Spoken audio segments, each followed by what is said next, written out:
हैदराबाद से चलते हैं, उसके बाद ये म्यांमार तक पहुंचते हैं और म्यांमार से फिर ये चीन जाते हैं, फिर ये वियतनाम जाते हैं और ये बांग्लादेश जाते हैं, मिजोरम होते हुए।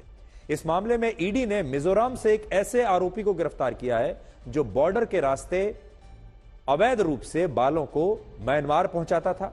इसके बाद म्यांमार से ये बाल चीन जाते थे और ये पूरा रैकेट हवाला और चाइनीज बैटिंग एप्स के जरिए ऑपरेट करता था।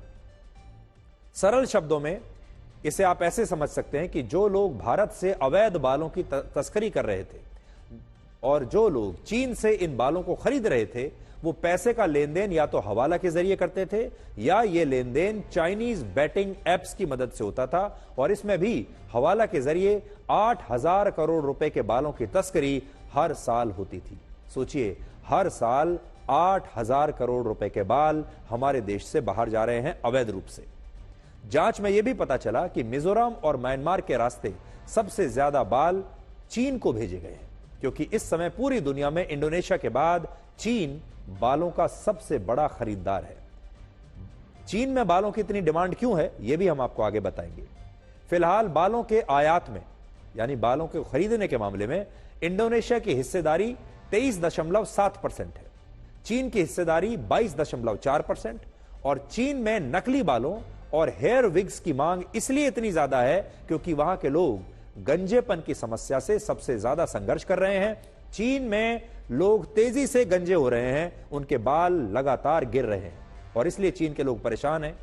वर्ष 2021 की एक रिपोर्ट के मुताबिक चीन में हर 6 में से एक व्यक्ति को हेयर लॉस की समस्या है और इनमें भी पुरुषों की संख्या ज्यादा है। चीन में इस समय लगभग 16 करोड़ पुरुष और 9 करोड़ महिलाओं को हेयर लॉस की शिकायत है और यही वजह है कि चीन में नकली बालों और हेयर विग्स का बाजार अब हजारों करोड़ रुपए का हो गया है।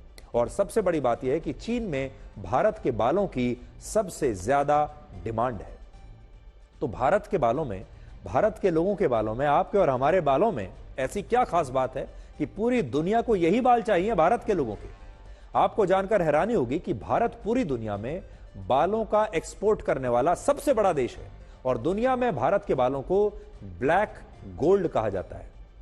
पूरी दुनिया में हर साल जितने बालों का निर्यात होता है उनमें सबसे ज्यादा 88.4% बाल भारत से जाते हैं और भारत के बाद सबसे ज्यादा बाल पाकिस्तान से निर्यात होते हैं। हालांकि इसमें भी पाकिस्तान की हिस्सेदारी सिर्फ 2.8% की है, लेकिन भारत देखिए पूरी दुनिया में सबसे बड़ा एक्सपोर्टर है बालों का, 88.4%। दुनिया भर में भारत के लोगों के बालों की मांग इसलिए सबसे ज्यादा है क्योंकि यहां लोगों के बालों को वर्जिन हेयर की श्रेणी में रखा जाता है। अब देखिए, वर्जिन हेयर कौन से होते हैं?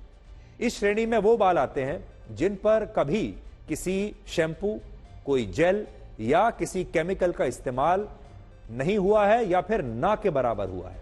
और इसी वजह से हमारे देश के जो लोग हैं उनके सिर के बालों की क्वालिटी बहुत अच्छी होती है और पूरी दुनिया में लोग इन्हीं बालों को खरीदना चाहते हैं, इन्हीं बालों से बने विग्स को खरीदना चाहते हैं। और इसलिए आज भारत बालों के एक्सपोर्ट के मामले में पूरी दुनिया में नंबर 1 भी है और भारत के लोगों के बालों की जो अवैध तस्करी है वो दूसरे देशों में धड़ल्ले से हो रही है।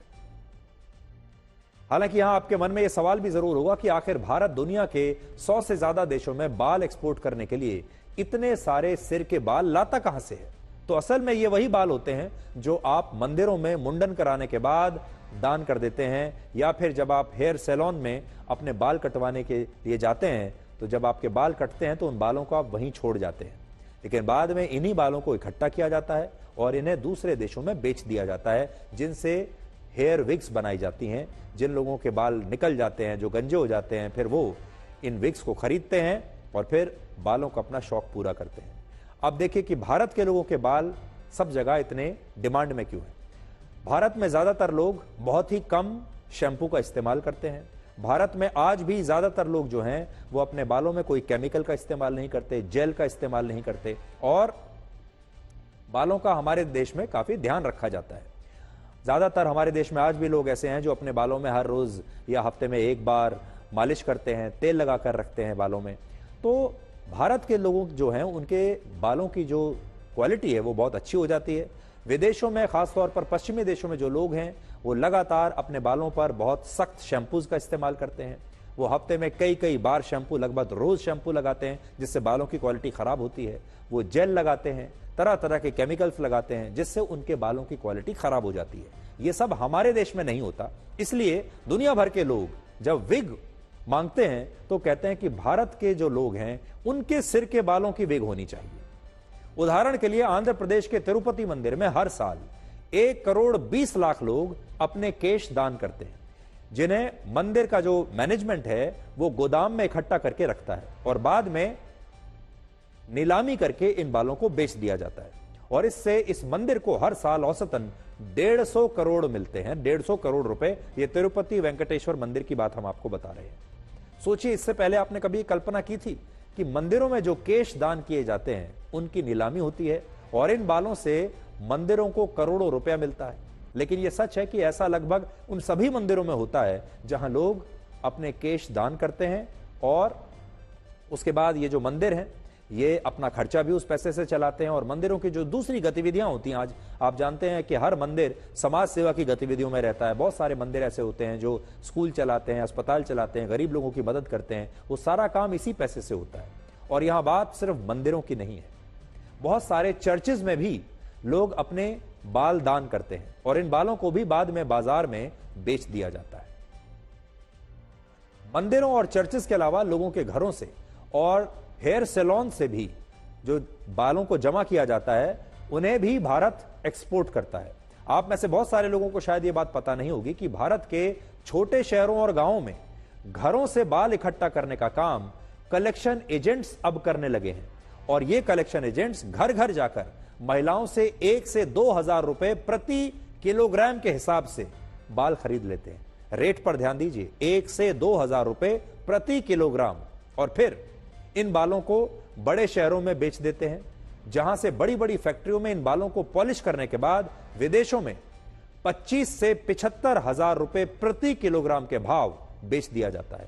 और इसी तरह से हेयर सैलून से जो बालों को इकट्ठा करके बाजार में बिक्री होती है वहां भी ऐसा ही होता है। और कुछ गिरोह इन बालों की अवैध तस्करी इसलिए करते हैं क्योंकि ऐसा करने में फायदा यानी प्रॉफिट ज्यादा होता है। उदाहरण के लिए, जिन बालों की लंबाई 25 इंच होती है उन बालों को भारत 30 से 33,000 रुपए प्रति किलोग्राम के हिसाब से एक्सपोर्ट करता है। लेकिन अवैध तस्करी में यही बाल भारत से दूसरे देशों को सिर्फ 10 से 15,000 रुपए प्रति किलोग्राम के दाम पर मिल जाते हैं। और यही वजह है कि भारत से बालों की अवैध तस्करी अब बड़े पैमाने पर होने लगी है और हो रही है।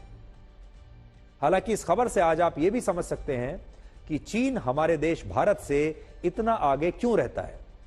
अब एक तुलना देखिए भारत और चीन के बीच। भारत बालों का निर्यात करने वाला दुनिया का सबसे बड़ा देश है, लेकिन हम इन बालों को हेयर विग्स और हेयर एक्सटेंशन में तब्दील करके उन्हें एक प्रोडक्ट में बदल नहीं पाते। यानी हम बाल बेच देते हैं, रॉ मटेरियल बेच रहे हैं, हम ना तो इनका विग बना पाते हैं और ना ही हेयर एक्सटेंशन इनके बना पाते हैं।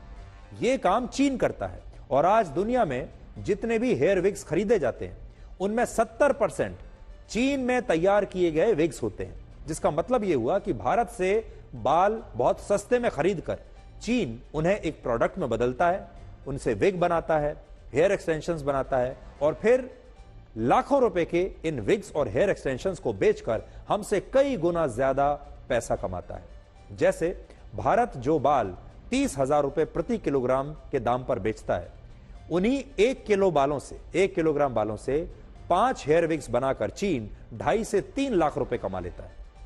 और इसीलिए शायद हम चीन से पीछे हैं। और चीन से पीछे होने का एक कारण